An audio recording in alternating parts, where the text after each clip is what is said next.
السلام علیکم. وعلیکم السلام ورحمۃ اللہ وبرکاتہ.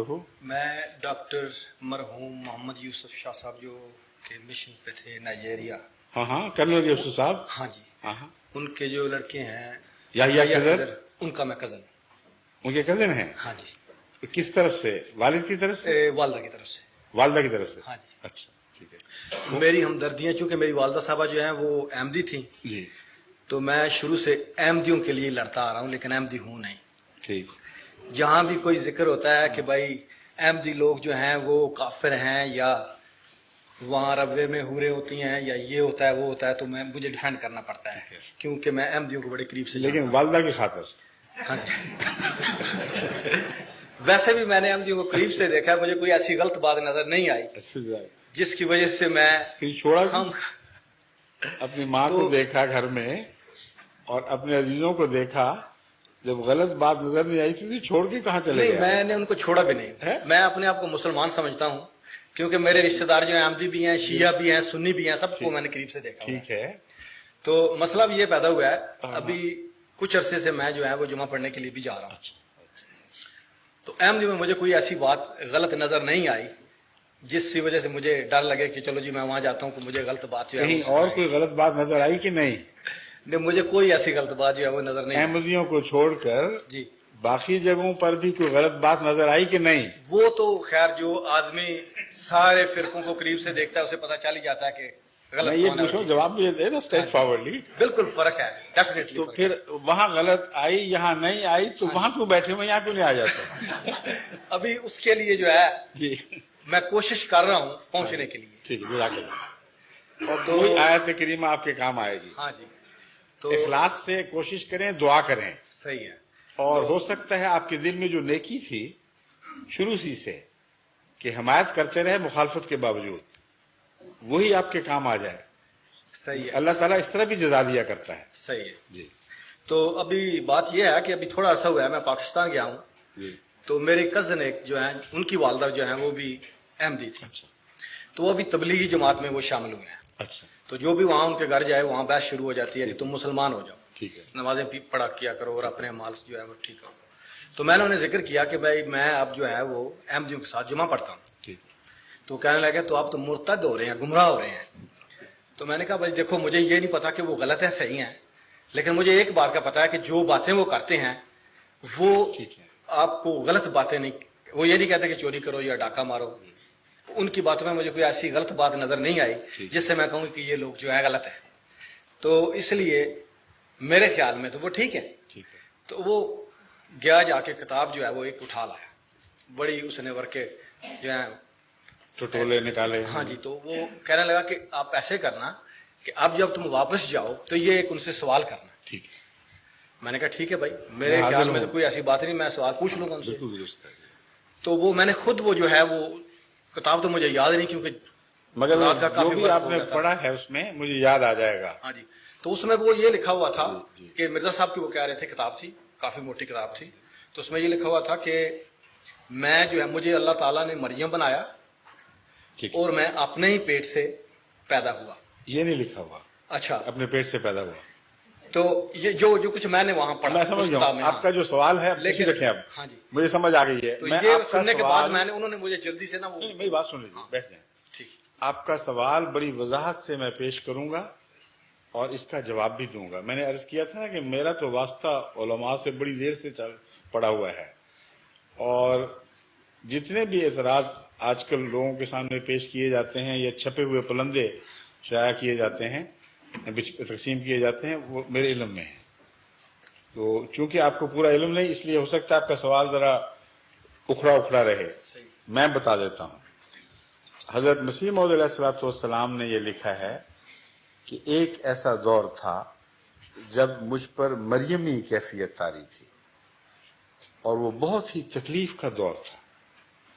جیسے بچہ پیدا ہونے سے پہلے عورت کو تکلیف ہوتی ہے جس میں سے ایک نیا وجود بننے والا ہو، وہی میری کیفیت تھی، مگر عام عورت کی کیفیت نہیں تھی بلکہ مریم کی کیفیت تھی.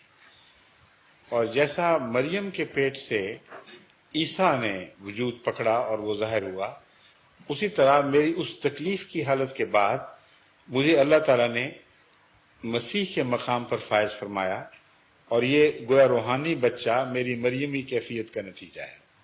یہ ہے اصل عبادت۔ اب میں اس کی تشریح بتاتا ہوں۔ قرآن کریم میں اللہ تعالیٰ فرماتا ہے کہ مومن کی مثال یا تو آسیہ فرعون کی بیوی سی ہے یا مریم کی سی ہے۔ یہ دو ہی مثالیں ہیں، تیسری کو مثال نہیں دی، اور دونوں عورتوں کی مثالیں ہیں۔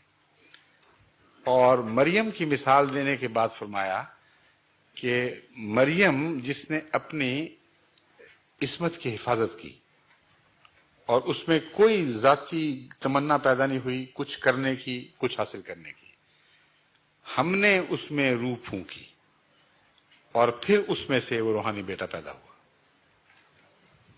اس مضمون کا ذکر ایک اور جگہ بھی ملتا ہے، لیکن ایک فرق کے ساتھ۔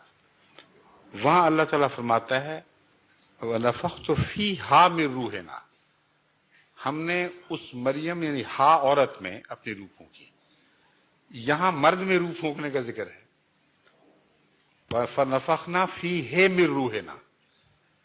مومن کی مثال دینے کے بعد، مریم کی پاکیزگی کا ذکر کرنے کے بعد، جب عیسیٰ کی پیدائش کا ذکر فرماتا ہے تو پہلے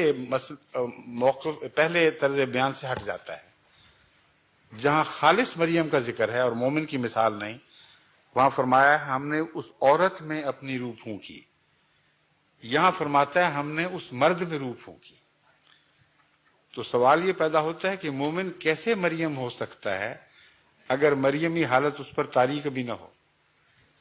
مریمی حالت سے مراد حضرت مسیح علیہ السلام نے آگے تشریح بھی فرمائی ہے، وہ مولوی چھوڑ دیتے ہیں اور گندگی کی طرف مائل ہوتے ہیں، کیونکہ جو چاہے جس طرح چاہے سلوک کرے کسی عبارت سے، وہ آتے ہیں اور بعض دفعہ بڑا تمسخر اڑاتے ہیں، اسی بات کو خوب ہنس کر اور مذاق سے بیان کرتے ہیں۔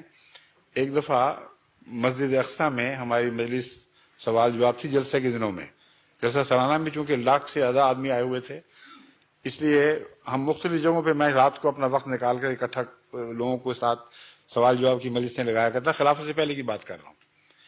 کراچی سے ایک بڑا بھاری وفد آیا ہوا تھا، 600 کے قریب غیر احمدی علماء اور دوسرے لے کے آئے ہوئے تھے، وہ یا وہ احمدی ملا کر تھے یا آپ کراچی کے ملا کر، کل کنٹینجنٹ جو جماعت کراچی کا تھا 600 کے قریب تھا، اس میں سے 300 کے قریب نان احمدی تھے، جو اتنی بڑی تعداد میں پہلے کبھی نہیں لائے گئے تھے وہاں سے۔ امیر صاحب نے مجھ سے فرمایا کہ تم سوال جواب کے لیے آ جاؤ، میں اجازت لے کر جلسے سے وہاں آ گیا۔ جتنی باتیں ہوئیں، بڑے مہذب تہذیب اچھے لوگ تھے وہ، اکثر یو پی آئی یا دوسرے بھی، اور ہر سوال کے جواب پر نوٹ کرنے لگ گئے، تسلی کا اظہار کرنے لگ گئے۔ ایک مولوی صاحب کو میں نے دیکھا بڑے بے چین تھے، ان کو پسند نہیں آیا یہ ماحول، انتظار کر رہے تھے اپنی باری کے۔ آخر انہوں نے کھڑے ہو کے کہا کہ دیکھیے آپ نے بڑے سوال کے جواب دے دیے ہیں، مگر میرا بھی ایک سوال ہے، مجھے یہ بتایا جائے کہ جب مرزا صاحب مریمی حالت میں سے گزرے تو ان کے پیٹ میں کیسے کیسے واقعات رونما ہوئے، اور مریمی حالت کے دوران حیض بھی آتا تھا کہ نہیں، اور اگر آتا تھا تو وہ کیا کیا کرتے تھے اس حیض کو، اور پھر پیٹ میں بچہ کہاں بنا تھا، رحم میں مادر تو تھا کوئی نہیں۔ غرض کہ بڑے لہک لہک کے انہوں نے اس مضمون کو خوب کھولا۔ جب ان کی تسلی ہو گئی تو میں نے کہا مولوی صاحب اب تسلی فرما لی آپ نے، جو اثر ڈالنا تھا ڈال لیا، میری بات سن لیں۔ آپ کے سوال کا جواب میں بعد میں دوں گا، میرا ایک ضمنی سوال ہے، پہلے اس کا جواب آپ دیں۔ قرآن کریم میں اللہ تعالیٰ، یہ قرآن کریم کا حوالہ ہے، مرزا صاحب کی اپنی بات نہیں ہے۔ قرآن کریم میں اللہ تعالیٰ نے مومن کی مثال 2 طرح ہی سے دی ہے، یا فرعون کی بیوی سے یا مریم سے۔ مریم سے تو آپ بہت بدکے ہیں اور کبھی قبول کرنے کے لیے تیار نہیں کہ آپ پر مریمی حالت طاری ہو جائے، تو فرعون کی بیوی باقی رہ گئی۔ تو پھر آپ سمجھائیے کہ آپ مومن ہیں کہ نہیں؟ اگر ہیں تو فرعون نے آپ سے کیا کیا کچھ کیا، اور کیسے آپ نے ازدواجی تعلقات قائم کیے اور بیوی کے فرائض ادا کیے۔ ایسا اس پر وہ بے چین ہوئے ہیں اور تڑپے ہیں مولوی صاحب، ٹھیک ہے کہہ رہے ہو. میں نے کہا اب حضرت مرزا صاحب کے متعلق جو ہم سب کے مطاع ہیں، قرآن کریم کی آیت کو نظر انداز کر کے پھپتیاں کس رہے ہیں. میں قرآن ہی کے حوالے سے آپ کو مجبور کر رہا ہوں، اب یہ کچھ مذاق کی بات نہیں ہے. اگر ظاہری معنی آپ نے لینے ہیں جس پر اصرار ہے تو فرعون والے آسیہ فرعون کی بیوی والا حوالے سے بھی آپ کو بھاگنے کی کوئی گنجائش نہیں رہی. مومن ہیں کہ نہیں؟ مومن کی دو ہی مثالیں ہیں. مریم نہیں بن سکتے تو فرعون کی بیوی بننا پڑے گا، اور اگر مریم پہ لفظی اطلاق کریں گے آپ حالات کا تو فرعون کی بیوی کے اوپر بھی لفظی اطلاق ہوگا. اب بھاگ کے دکھائیں. وہ ساری مجلس جو پہلے خوب چسکے لے کے سن رہی تھی وہ مولوی صاحب پہ الٹ پڑی اور وہ ہنسی مذاق شروع. میں نے کہا روک ٹھہر جائیں آپ. اب میں آپ کو مطلب بتاتا ہوں. دو ہی قسم کے مومن ہیں جن کی اللہ محمد رسول اللہ علیہ وسلم کے غلاموں سے توقع رکھتا ہے. ایک وہ مومن جن کے خلاف دنیا کے ذرائع استبداد ہر طرح سے ان کو تنگ کرتے ہیں، ان کا جینا حرام کر دیتے ہیں. اللہ تعالیٰ فرماتا ہے کہ میرے بندے مومن جو محمد رسول اللہ علیہ وسلم کے غلام ہیں ان کو کم سے کم فرعون کی بیوی کا نمونہ تو دکھانا چاہیے.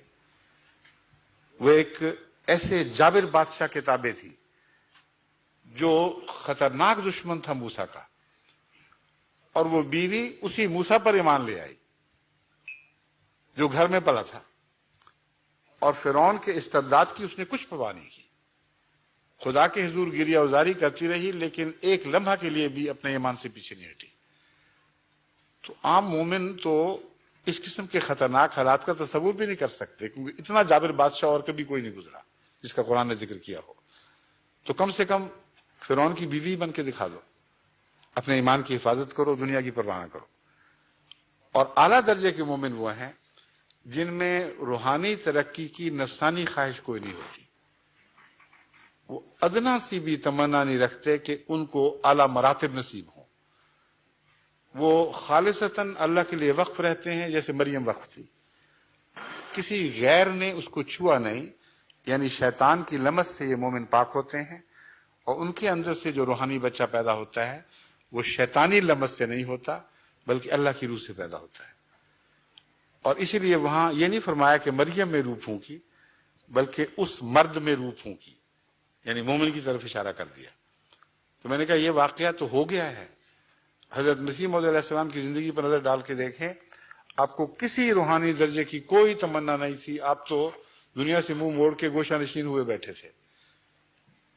اسلام کی خدمت کا شوق آپ کو باہر لایا، اور اس دور کا ذکر کرتے ہوئے فرماتے ہیں میں تھا غریب و بے کس و گمنام و بے ہنر، کوئی نہ جانتا تھا کہ ہے قادیاں کدھر. میرے وجود کی بھی کسی کو خبر نہ تھی، لوگوں کی اس طرف کو ذرا بھی نظر نہ تھی. پھر خدا نے مجھے اٹھایا تو میں اٹھ کھڑا ہوا. اب دیکھ لو یہ کیسا رجوع جہاں ہوا. ایک مرجع خواص یہی قادیاں ہوا. تو یہ مضمون ہے جو حضرت مرزا صاحب نے بیان فرمایا، اور اس مضمون سے پہلے آج تک امت محمدیہ میں ایک ولی نے بھی یہ دعویٰ نہیں کیا کہ اس آیت کا اطلاق مجھ پر ہوتا ہے. بس مسیح کیسے پیدا ہوا؟ ایک ایسے پاک وجود سے، باہر سے تو نہیں اترا کوئی مسیح، اس پاک وجود سے پیدا ہوا جس کے اندر کوئی نفسانی تمنا نہیں تھی، کسی روحانی مرتبے کی خواہش نہیں تھی. اس کی وفا، اس کے خلوص، اس کے تقوی کو اللہ نے قبول فرمایا، اور اس میں اسی طرح روح پھونکی جیسے مریم کے پیٹ سے بغیر انسانی لمس کے ایک بچہ پیدا کر دیا تھا. یہ ہے وہ مضمون. اب اس کے بعد بتائیں کوئی گنجائش رہتی ہے ہنسنے کی؟ جزاکم اللہ. یہ فرمائیے. وہ حضور مسیح موعود کے بارے کے انہوں نے یہ زبانیں جو ہیں فارسی، عربی، اردو وغیرہ یہ کیسے سیکھی اور کہاں سے سیکھی؟ کرتا ہوں. جتنے بھی انبیاء ہیں خدا کے پہلے، ان کو کوئی زبانیں آتی تھی کہ نہیں؟ کہاں سے سیکھتے تھے؟ اللہ تعالیٰ سے. اپنے ماں باپ سے. رسول اللہ صلی اللہ علیہ وسلم نے زبان کہاں سے سیکھی تھی؟ اپنے ماں باپ سے، ماحول سے. اسی طرح حضرت مسیح موعود علیہ السلام نے بھی زبانیں پہلے تو اپنے ماحول سے سیکھی، اور پھر ایک مولوی تھا جو دیہات کے مولوی جیسے ہوتے ہیں، اس کو حضرت مرزا صاحب کی تعلیم پر گھر پر، جس طرح بچوں کو اس زمانے میں بعض خاندانوں کا رواج تھا، اسکولوں میں بھیجنے کے بجائے گھر پر بلا کر اس نے ابتدائی تعلیم دی، عربی کی بھی اور فارسی کی بھی۔ مولوی یہ اعتراض کرتے ہیں کہ نبی تو براہ راست خدا سے علم پاتا ہے اور ان کو مولوی نے پڑھایا ہوا ہے، اس لیے یہ کیسے خدا کے نبی ہو گئے، خواہ وہ متبع نبی ہو جو بھی آپ کہیں، مگر خدا سے براہ راست تو اس نے نہ سیکھا۔ واقعہ یہ ہے کہ جتنے بھی گزشتہ انبیاء گزرے ہیں ان سب کے متعلق قرآنی گواہی یہی ہے کہ ان کو براہ راست اللہ تعالیٰ نے کوئی زبان نہیں سکھائی، وہ مضامین پہلے لوگوں کے لکھے ہوئے باتوں سے پڑھا کرتے تھے۔ اور جہاں تک بائبل کا تعلق ہے، اس میں تو قرآن اتنا کھل جاتا ہے کہ یہ انبیاء جو گزرے ہیں موسیٰ کے بعد، یہ بائبل پڑھ پڑھ کر اور ربانیوں سے یہ لوگ تعلیم پاتے تھے، تو یہود علماء بھی مدرسین سے تعلیم پا کر بنے اور بائبل پڑھ کر انہوں نے علم سیکھا، اور انبیاء بھی انہی میں سے پیدا ہوئے۔ بس یہ تصور مولویوں کا اپنا بنایا ہوا ہے، اور یہ تصور بنانے کی بنیاد انہوں نے یہ رکھی ہے کہ آن حضرت صلی اللہ علیہ وآلہ وسلم کو قرآن کریم نے امی قرار دیا ہے۔ وہ کہتے ہیں کہ محمد رسول اللہ امی تھے، اس کا مطلب ہے کہ آپ نے کوئی تعلیم کسی مدرسے سے حاصل نہیں کی۔ اس وجہ سے ہمیں ماننا پڑا کہ تمام تعلیم اللہ ہی نے دی، یہ درست ہے۔ مگر یہ محمد رسول اللہ کا خاصہ ہے یا ہر نبی اس میں شریک ہے؟